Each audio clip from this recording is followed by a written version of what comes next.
বহুল আলোচিত ২১শে আগস্ট গ্রেনেড হামলায় বিএনপি ভারপ্রাপ্ত চেয়ারম্যান তারেক রহমান ও সাবেক স্বরাষ্ট্রমন্ত্রী লুৎফুজ্জামান বাবর সহ সকল আসামিকে খালাস দিয়েছে হাইকোর্ট। বিচারিক আদালতের রায় বাতিল করে আজ বিচারপতি এ.কে আসাদুজ্জামান ও বিচারপতি সৈয়দ এনায়েত হোসেনের সমন্বয়ে গঠিত হাইকোর্ট বেঞ্চ এই রায় ঘোষণা করেন।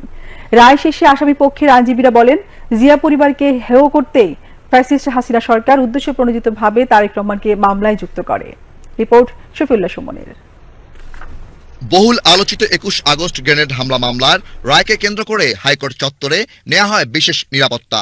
সকাল ১১টার কিছু সময় আগে বিচারপতি এ.কে.এম আসাদুজ্জামান ও বিচারপতি সৈয়দ এনায়েত হোসেনের হাইকোর্ট বেঞ্চ রায় পড়া শুরু করে। আদালতের রাষ্ট্রপক্ষের ছিলেন deputy attorney general Mohammad Jasim Sarkar, আসামি পক্ষের আইনজীবী ছিলেন এস.এম শাহজাহান ও শিশির মনির। বিচারিক আদালতের রায় বাতিল করে হাইকোর্ট বেঞ্চ বিএনপির ভারপ্রাপ্ত চেয়ারম্যান তারেক রহমান ও সাবেক স্বরাষ্ট্র প্রতিমন্ত্রী বাবর সহ সকল আসামিকে বেকসুর খালাস প্রদান করে। যারা এই মামলার দণ্ডপ্রাপ্ত ছিলেন এবং আপিল করেছেন এবং যারা আপিল করেননি সবাইকে এই মামলা থেকে খালাস দেয়া হয়েছে। আমরা মহান আল্লাহ তাআলার দরবারে শুকরিয়া আদায় করছি, জনাব তারেক রহমান সাহেব আজকের এই রায়ের মাধ্যমে ন্যায় বিচার পেয়েছেন। আজকে প্রমাণিত হয়েছে রাজনৈতিক উদ্দেশ্যে জনাব তারেক রহমান সাহেবকে যে মামলায় সাজা দেওয়া হয়েছিল সেই মামলায় আইনগতভাবে মোকাবেলার মাধ্যমে তিনি আজকে বেকসুর খালাস পেয়েছেন।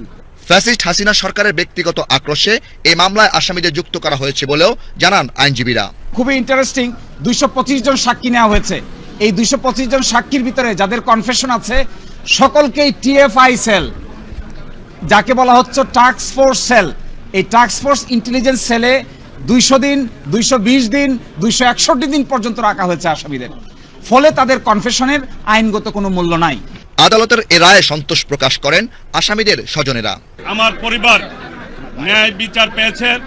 আমার ভাই দীর্ঘ ১৭ বছর ধরে একটি মিথ্যা মামলায় জেলে ছিলেন।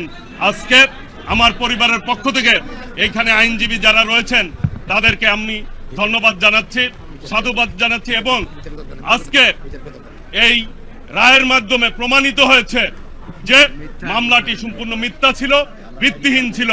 উল্লেখ্য ২০১৮ সালের ১০ অক্টোবর বিচারিক আদালত সাবেক স্বরাষ্ট্র প্রতিমন্ত্রী লুৎফুজ্জামান বাবর সহ ১৯ জনকে মৃত্যুদণ্ড দেয়।